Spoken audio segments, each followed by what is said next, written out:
"What, forget it, let's get divorced," Maria said, reaching for a shelf in the corner of the living room. She pulled out a piece of paper and placed it in front of me. "Is this really it?" Was an actual divorce form. "Have you been preparing this all along?" I asked, my eyes wide with disbelief as I looked back and forth between the divorce form and Mariah. "Hurry up and sign it. Also, I'm taking the New York house. You can go live modestly in Nebraska." This can't be happening. I fought as everything went dark before my eyes. At that time, I'm going to Nebraska. "What? What?" Sean announced unexpectedly, leaving Maria shocked and me, Tosh, a step behind, asking for clarification. What on earth was Sean thinking? Neither of us could understand. "My name is Tosh Geller, a 50-year-old. I have worked for years as a buyer at the major department store, Marcy's department store. Most people might think working in such a glamorous industry means I'm making a fortune. However, the reality is far from it. The world of a buyer is incredibly harsh. No one can ever predict what products will definitely sell. It's common for items that were selling like hotcakes last year to barely move off the shelves this year. Behind every blockbuster product, there are countless duds. Right now I'm juggling 2 jobs. One is visiting our regular customers' homes to see if they need anything and arranging for those items. It's somewhat like being a personal shopper. Many of our familiar customers are getting older and find it difficult to visit the department store themselves. The other job is importing European brands, focusing mainly on men's wear and accessories. Oh, what a coincidence. One day when I visited a regular customer's home, I ran into Nicholas Austin, who had arrived before me. He's the MD at Nordstrom Trading, our biggest rival department store. MD stands for merchandiser, the department store's star player who's not only involved in purchasing, but also in product development and manufacturing. They have a broader scope of duties than buyers and are often the go-getter type of salesperson. We met in front of another customer's house the other day, didn't we? Yes, they mentioned wanting to get a new down comforter for the winter. Nordstrom Trading, where Austin works, has a superior bedding lineup compared to ours. Since consumers have the right to choose where to buy based on the product, we can't complain if they prefer Nordstrom Trading over us. "By the way, how's your wife doing?" he suddenly asked. "You see, my wife Mariah and Austin were college classmates." "Well, she's doing fine. No particular issues." "That's good to hear," Austin replied with a meaningful smile. After a day out on the job, returning to our company always brings a wave of exhaustion. I ran into Austin again. But again, well, he is the top gun at Nordstrom Trading that came from Hayden, a junior colleague of mine. Despite being a 10-year veteran buyer, the junior vibe hasn't worn off, probably because I've been looking out for him since he was a newbie. You should be careful. He's really clever. Seems like he quickly captures the hearts of wealthy ladies. Hey, what did you just say? I said he captures the hearts of wealthy ladies. That's not what I wanted to ask, but having colleagues to joke around with is healing for me. Right now, I fought back to the conversation with Austin. "By the way, how's your wife doing?" "Well, no particular issues." I'm surprised I managed to answer like that considering Mariah and I are anything but problem-free. When I first met Maria, she was still in college. I was sitting next to her at a drinking party I was invited to by a friend, and we hit it off. "What, you work at Marcy's department store?" "That's amazing." "Well, yeah, but it's not that big of a deal. Back then, the job market was in favor of the sellers. On the day job restrictions were lifted, companies would throw lavish dinner parties for their new hires to prevent them from going to other interviews and send them home with taxi vouchers. Everyone, including myself, was fired up about making a mark as young professionals. Maybe that's why we felt a bit more confident, even when it came to the opposite sex. Maria was all eyes when I landed a job at Marcy's, constantly making eyes at me. "That's amazing. Do you get an employee discount?" Lucky her eyes sparkled with longing as she looked up at me, and I couldn't help but be swayed. Soon after, things progressed quickly and we started dating. Then, by the time Maria graduated from college, she was pregnant and we ended up getting married. One thing that I wasn't anticipating was that even during the bubble economy, my income for the first 3 years wasn't much to speak of. "What? This is all I get this month." I've seen Maria's excitement quickly deflate upon seeing the amount in my paycheck countless times. "Did you deceive me? I wasn't told it would be this little." Those words hit me harder than expected. Everyone around is in the same boat, plus being in the 3rd year, we're still greenhorns, and the salary is supposed to go up from here. I hope so. From that moment, the gears in our marriage began to misalign. Maria only seems to be in a good mood twice a year, only during Marcy's department store's family sale. On this day alone, I truly feel glad I married you. On the day of the sale, she'd leave early in the morning by herself, returning in the evening with her arms full of shopping bags. "I work hard every day with housework and childcare, so this is only fair," she claims. She cleans, but she rarely does any. "I'm the one who handles the laundry in the morning before work and takes care of it when I get home." Takeout or supermarket-ready meals are a common sight at our dinner table. However, the fact that I've left childcare entirely up to Mariah is undeniable, so I can't say her argument is completely wrong. I've been eyeing this bad for so long. Keep working hard and earning.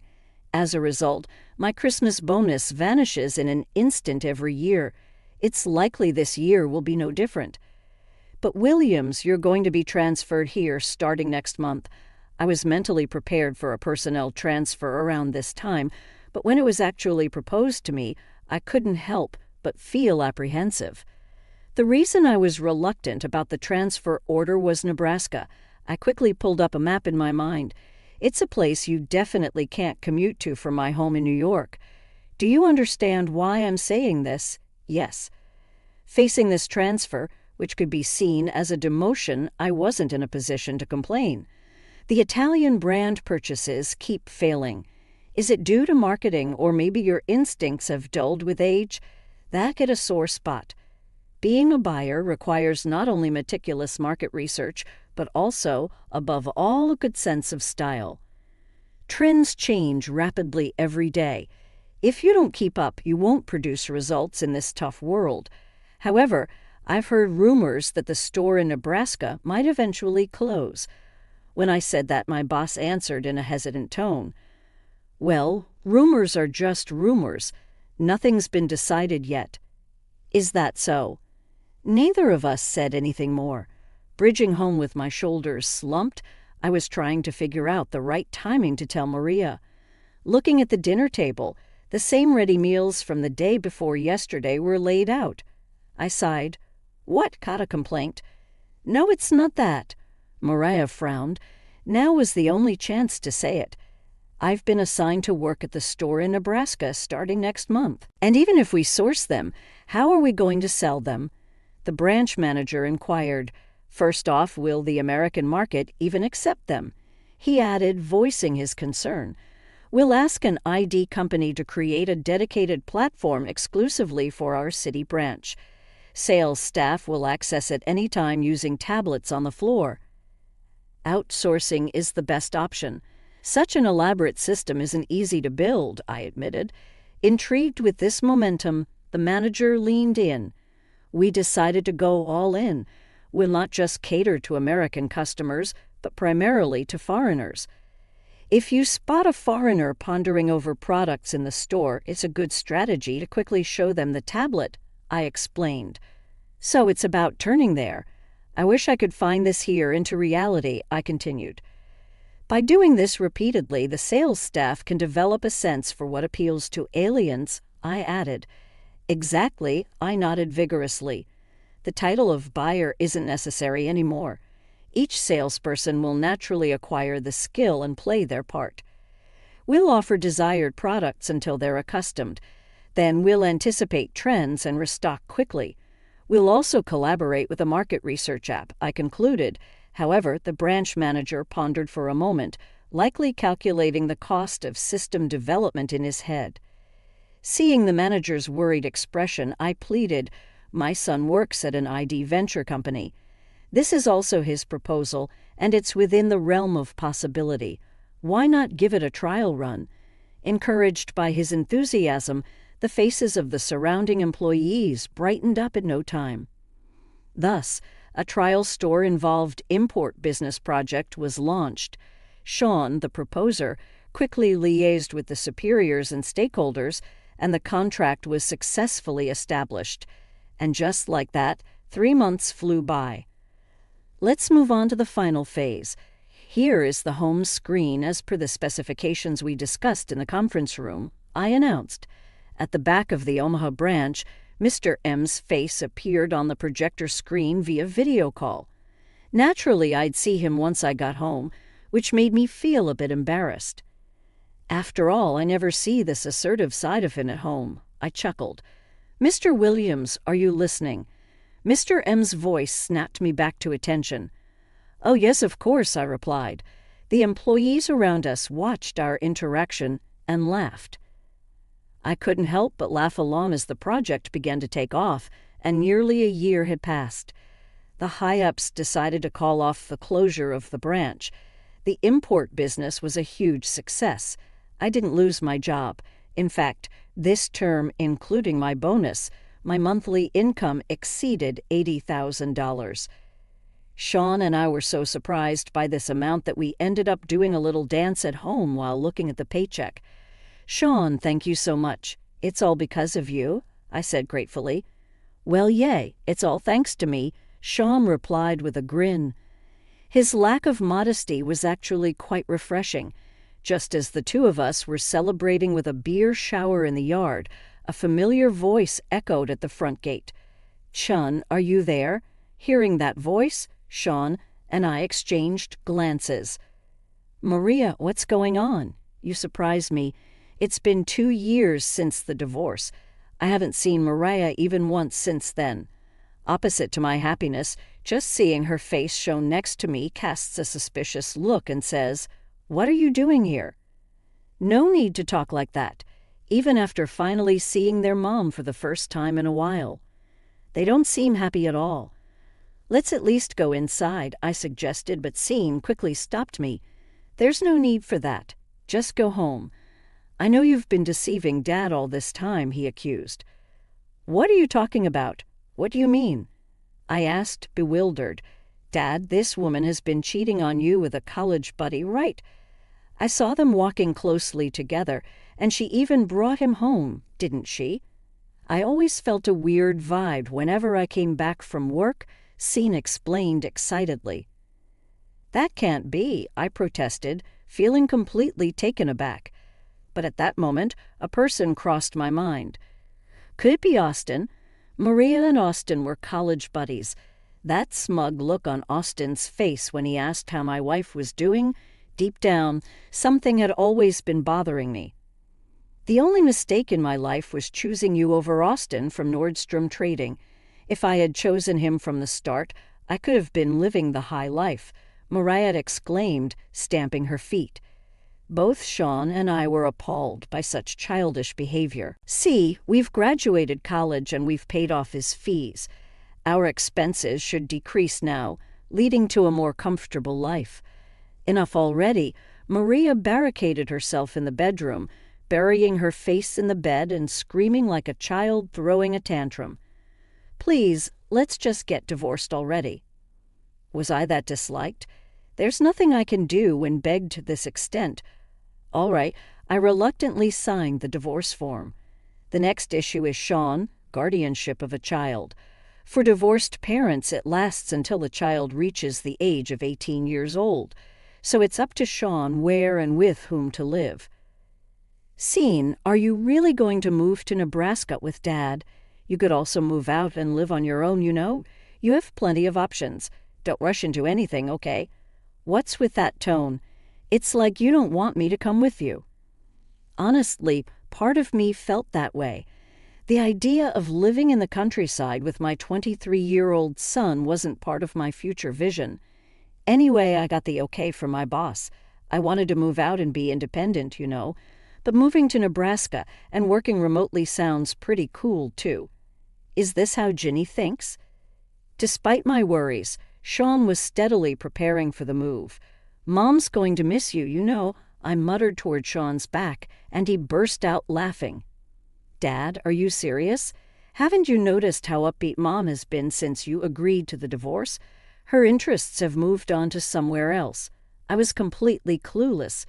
Well, we'll get to that eventually, Sean replied with a meaningful tone. And so, with a part of me still not fully convinced, I respected Maria's wishes and finalized our divorce, starting a new life with my son in Nebraska. Please put the TV over there. Watch your step. Despite my confusion, Sean efficiently directed the movers. Apologies, I'm new to the city. When will the electricity and gas be activated? Thanks for your assistance. Sean had already taken care of setting up the utilities without me realizing it. Now we just need to set up the Wi-Fi. Great. Oh, Dad, the fridge is going there. You're in the way. Yeah, sure. It almost feels like Sean is the head of the household, and I'm just a lodger. It's crucial to experience living independently as an adult. I wanted to manage all administrative and utility setups on my own. Thanks. Oh no, thank you. I'm the one who should be grateful. Even though the company provides an allowance, I didn't have to deal with any of the extra paperwork related to the move. We've got a gas stove, so I'll cook dinner on that today. I found a really nice supermarket nearby. The groceries are fresher and cheaper than in New York. With that, he sped off on his road bike that had been loaded onto the moving truck. Before I knew it, having him around is actually a huge help, more than I expected. Like a whirlwind, Sean has begun to envelop my daily life. I've never faced my son this much before. Seeing Sean so happy like that has been a long time coming. After failing at my job, getting transferred to a remote area, and easily handed divorce papers by Mariah, my longtime partner, I thought my life was a mess. Yet, opening this new chapter, I find myself excited about starting a new life with Sean. From tomorrow, it's a strange feeling. 3 months have passed since I was assigned to the branch in the city. Until recently, I was a buyer at the headquarters in New York, but now I'm working in customer support at the store. Initially, I wasn't too keen on it, but standing in the store, I've come to realize there's a lot to learn. First off, I was surprised to see the clientele at the branch beginning to change. It used to be mostly senior affluent customers, but now there's a larger middle-aged demographic and notably more immigrants. In the headquarters in New York, there were plenty of employees fluent in languages, so it wasn't a concern. But here in the countryside, the reality is that only a few of us can speak second languages to some extent.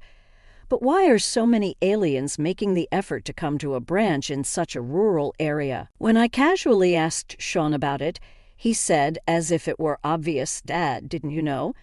This area has a strong foundation, so companies are flocking here to build data centers. There are many foreign companies. Among them, Is That So? I thought maybe the shopping boom had come around again. I realized I need to be more aware of the world's trends. Sean continued, It's not just that. A major foreign real estate company is about to enter the neighboring town. Is that so? I thought, maybe the shopping boom had come around again. I realized I need to be more aware of the world's trends. Sean continued, It's not just that. A major foreign real estate company is about to enter the neighboring town. Is that so? I thought maybe the shopping boom had come around again.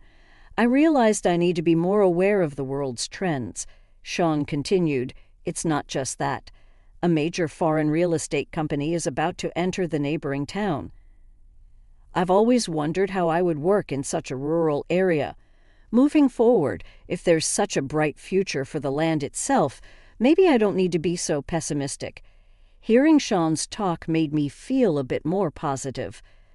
But closing down, you say, 6 months after the transfer. Just when I was finally getting used to our new life, trouble follows. Trouble, the rumors turned out to be true. The manager gathered only the supervisory members to painfully announce the decision from above. In the last 5 years, sales haven't grown. Instead, the deficit has been ballooning. Closing down is inevitable. It's not like there's no activity. Can't something be done? But the manager shook his head. It seems we're out of options. How can anyone maintain motivation in a workplace that's nearing it? Sand, I've completely lost my drive, I said. Dad, you've been looking down lately. Didn't you like the spaghetti after dinner? As I was idlest standing in the yard, Sean suddenly spoke to me. By now he's fully adapted to this place, enjoying the countryside life even more than me. It's surprising that he's also become a member of the local volunteer fire brigade, deepening his ties with the neighbors. Oh well, just a bit. Just a bit, I admitted. What? I'm curious. Come on, tell me, pressed by my son. I reluctantly informed him about the closing of the Marcy branch. I see. So, Dad's layoff might happen before reaching retirement age, Sean remarked. There might be. I won't be called back to the headquarters in New York, and the future looks bleak, I admitted helplessly. Then, after a moment of deep thought, Sean suddenly lit up with an idea that seemed utterly out of the blue to me. I was simply impressed by that fantastic idea. Imported goods from China. Yes, given the diverse clientele at this branch, it might just be successful, I exclaimed. Based on a hint Sean gave me last night, I stayed up all night to draft a proposal and presented it to the manager and others. Chinese products are now overflowing with high-quality, high-value items. We're thinking of covering those hard-to-import products with Mars Department Store's financial resources. But first off, where do you plan to source these products? The manager asked. I had a plan for this unbeknown to some. Sean is in charge of app development and Asian marketing at an ID venture company. I've already pinpointed unique sales sites in China, Mao, and Singapore. We'll source from there, I explained confidently. I tentatively watched Maria's reaction. Her mouth hung open in shock, gaping. Wait, hold on. Suddenly, Nebraska of all places. Maria stood up abruptly, agitated. There's no arguing with the company's orders. We'll be busy with moving preparations from now on, so you'll start tomorrow. Don't joke, she screamed hysterically, then turned away from me, shutting herself as if to protect herself. It's impossible. No way. I'm definitely not going. Hey, calm down. Let's go to Nebraska together as a family, all right. I approached Maria, trying to soothe her, but she looked at me coldly and said, What? Impossible. We're getting a divorce. With that, she briskly walked past me to a shelf in the corner of the living room. She pulled out a piece of paper and placed it in front of me. Is this what I think it is? It was an actual divorce form already filled out in Maria's section and even signed. Have you been preparing this all along? I asked, my eyes wide in disbelief, looking back and forth between the divorce form and Mariah. You expect me to live in such a remote place? No way. Besides, you never were the man who could meet the lifestyle I wanted. That's how you see it. Do you have any idea how hard I've worked up until now? Both of us were getting more and more heated. I had a mountain of things I wanted to say to Maria over the years, but I swallowed most of them and made it to today. Besides, this transfer might have been an opportunity to improve our strained relationship a bit. I had some hope that changing our environment might make things better. Yet, hurry up and sign this. Also, I'm taking the New York house. You can live modestly in Nebraska. This can't be happening. Everything went dark before my eyes. Ignoring me, Maria sat down on the sofa and started fiddling with her smartphone. Just leave it there when you're done. I'll file it with the clerk's office of the County Supreme Court first thing tomorrow morning. Irritated by her way of not looking up from her smartphone and ignoring me, I snapped. Hey, listen. Just got home. Right when I was about to argue, our son, Scene, came home. Welcome back, Scene. Your mom and I are getting a divorce. What's with the sudden news? Well, I kind of sensed that things between you two were off somehow. The two of them laughing together in the situation made me feel even more alienated. But you know nothing's going to change for me and Scene, really. Dad, where are you going? Cut off guard, I was snapped back to reality. I've been transferred to the store in Nebraska. Nebraska, Scene muttered to himself. There's no way we're going to such a rural place, right, Dad? You must have assumed me and Scene would follow you. How naive of you. Maria looked down on me triumphantly and burst into laughter. My family was ready to abandon me as I was sent off to a remote location. I closed my eyes tightly. But I'm going to Nebraska. What? What? The unexpected response from Scene took Maria by surprise, and I too asked again, a bit too late. What are you talking about? You just started working in New York. Mom, it's already 2024. You know, with just a laptop, you can work from anywhere. Plus, I've always been kind of fascinated by that kind of work. I'll talk to my boss about it first thing tomorrow. With that, Scene's eyes sparkled as he rushed into his room. What's gotten into him? Scene's always been a city kid through and through. Perhaps shocked by her son's refusal, Maria started blaming me. Did you put some ideas into Scene's head behind my back? He would never say something like that. He'd always listen to everything I said. Hey, calm down. I'm just as confused as you are. I was actually surprised, too, thinking Scene would definitely choose to stay with you. Maria and I both found ourselves staring at Scene's room door at the same time. We had no clue what our son was thinking.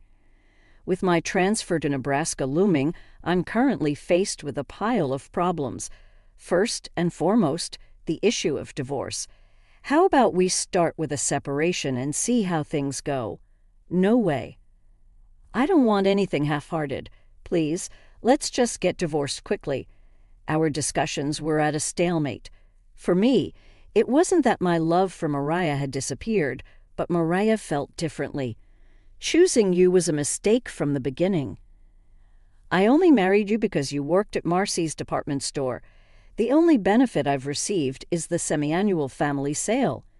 In essence, what she wanted wasn't me, but the money I earned and the employee discount. Dad, see, I told you so, didn't I? Back when we were in New York, I used to come home late and didn't pay much attention to the household. But Sean was different. He spent more time with Mariah than I did. I believe Sean, I confessed with a stern look on my face. So you've been involved with Austin even after we got married, huh? I asked Mariah quietly. She raised an eyebrow and smirked as if to mock me. Yes, I was cheating. So what? Unlike you, he fulfills all my desires, Maria retorted brazenly. But you still love me, don't you? Fine, I'll remarry you. You guys have been doing well lately, haven't you? I've looked into everything, you know, Maria said, glancing between Scene and me with a snake-like stare. Don't joke with me. The love I had for you has cooled off this very moment. It's not just cool, it's turned into contempt. Get out, I said firmly, surprising myself.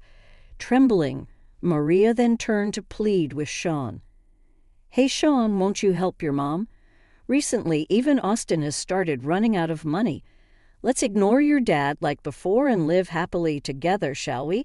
But Sean shook her off, saying, live with someone like you. That's nauseating. I've grown attached to this place, and as I've matured, I've begun to grasp how hard Dad worked for the family. At those words, I felt a warmth in my eyes. You thought me or Dad would feel sorry for you? Now what, a delusional woman? I said firmly. Maria, completely abandoned by her husband and son, who had always obeyed her, collapsed right there. I slowly approached and looked straight into Maria's eyes. Don't ever come back here. Go be happy with your affair partner, I said. Then Sean grabbed my shoulder with force. We should get alimony. You can't show mercy now, Dad, Sean urged. To Sean's urgency, I answered calmly, of course, that's the plan. Oh, really? Sean asked, backing down easily. Hearing that, Maria suddenly started pleading. Wait a minute, I didn't hear anything about alimony. That's not your concern, but you will pay. You've committed a serious sin of infidelity, and you need to show you're making amends. That's the least you can do for Sean, I asserted. Maria found herself in a no-win situation as we stood in front of her side by side, with our arms crossed, blocking her way. Get out, we said in unison. With that, Maria fled as if running away. Months later, through a lawyer, Maria was ordered to pay $40,000 in alimony after the divorce. If more than 3 years passed, the statute of limitations for alimony claims would expire. Both Sean and I couldn't help but breathe a sigh of relief, acknowledging it was a close call. Naturally, Maria, being unemployed, couldn't pay such a large amount. Maria turned to Austin for help, but shockingly, it was discovered he had been involved with several other women besides her. Most of them were wealthy madams who were his clients, and I was disgusted by his utterly despicable actions. One of these madams caused a huge scene at Nordstrom Trading, and Austin's misdeeds came to light, resulting in his termination. Then, in a twist of fate, Austin was the one begging Maria for help. Despite her age, Maria looked young and had good looks. Support me by working in the nightlife industry, he pleaded, to which Maria reluctantly agreed. However, when she started job hunting, her age prevented her from even getting interviews. Maria, once confident in her looks, now lives with Austin in a manga cafe room, almost homeless and her pride hurt. Both have truly fallen from grace. If only you had valued Dad more, you could have been a real socialite wife, Sean said sarcastically. As for me, I was assigned to the New York head office starting this term. Despite being close to retirement, this came as an unexpected promotion. Honestly, I enjoyed living with my son so much that I wished to stay in this place forever. But when I mentioned that, Sean laughed and said, "Cut it out with the jokes." And then came the day of the move to New York. "Come visit any time. I love your pastas," Sean said, smiling. "It's not the pasta he loves, it's me, right?" Father and son, we shared a warm handshake.